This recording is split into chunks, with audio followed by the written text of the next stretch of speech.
இப்போது நம்ம உடம்பு ஒரு ரேடியோன்னு வச்சுக்கோங்களேன். நம்ம பார்க்குறோம் நிறைய டைப்ஸ் ஆஃப் ரேடியோ இருக்குது அப்படிங்களா. ஒரு பேட்டரியில் ஓடுற ரேடியோ இருக்குது, ஒரு கரண்ட்டில் போடுற ரேடியோ இருக்குது, இவ்வளோ பெரிய ரேடியோ, குட்டி ரேடியோ, எல்லா ரேடியோவும் இருக்குது. அந்த ரேடியோவில் வந்து நல்ல பாட்டு கேட்கணுன்னு நம்ம என்ன பண்ணணும் அப்படின்னா ஃப்ரீக்வன்சிவை அட்ஜஸ்ட் பண்ணணும் இல்லைங்களா. இப்போ அந்த ரேடியோவில் கரண்ட் ப்ளக்கை சொருகிட்டோம், அந்த ரேடியோ வந்து பாடுறதுக்கு தயாராகிருச்சு. அந்த கரண்ட்டுங்கிறது வந்து நம்ம உடம்புல, ரேடியோங்கிறது நம்ம உடம்பு, அந்த உடம்புல இருக்கிற உயிர் தான் கரண்ட்டு. இப்போது உயிர் இருக்குது, கரண்ட் இருக்குது, ரேடியோ இருக்குது, உடம்பு இருக்குது, இதெல்லாம் இருக்குது. ஆனால் அதில் நல்ல சங்கீதம் வரணும்னா ஆரோக்கியமாக இருக்கணும், இப்போ பாசிட்டிவ் வைப்ரேஷன்ஸ் இருக்கணும், சந்தோஷமாக இருக்கணும், ஆனந்தமாக இருக்கணும் அப்படிங்கிறத அந்த பாட்டுன்னு வச்சுக்கோங்களேன்.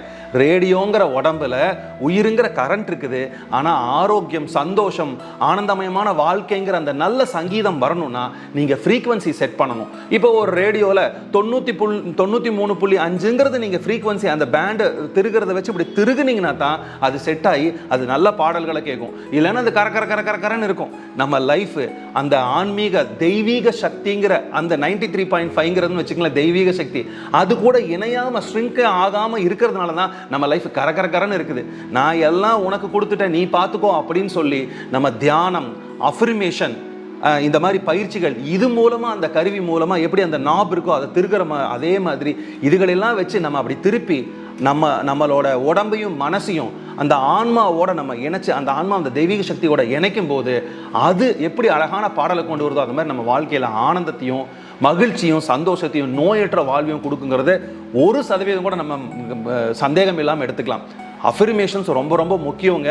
இந்த 2 பயிற்சி 3 பயிற்சி பண்ணுறது மட்டும் இல்லாமல் நீங்கள் எப்போவுமே இதை சொல்லிக்கிட்டு இருங்க. நான் இந்த பதிவோட ஆரம்பத்தில் சொன்ன மாதிரி நான் ஆரோக்கியமாக இருக்கேன், நான் வலிமையானவன், நான் கடவுளோட பிள்ளை, தெய்வீக சக்தி என்னை ஆட்கொண்டுட்டு இருக்குது, எனக்கு எப்பவும் சந்தோஷமான சூழ்நிலை தான் இருக்குது, நான் ஆனந்தமாக இருக்கிறேன், என்னோட குருநாதர் கைவிட மாட்டாங்க, என் சுவாமி கைவிட மாட்டாங்கன்னே அதிலே இருந்தீங்கன்னா 100% கண்டிப்பாக உங்களை நீங்களே குணப்படுத்துறதுல எந்தவித மாற்றம் இல்லை.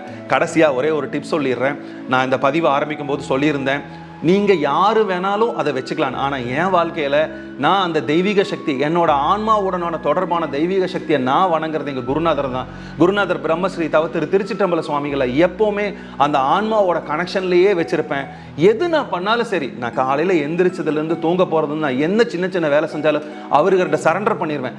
அதில் வர நன்மை தீமைகள் எல்லாம் அவர் எடுத்துக்கிட்டோம். இப்படி தான் எனக்கு காலில் கொஞ்சம் வலி இருந்துச்சு, ரொம்ப தீராத வலி இருந்துச்சு.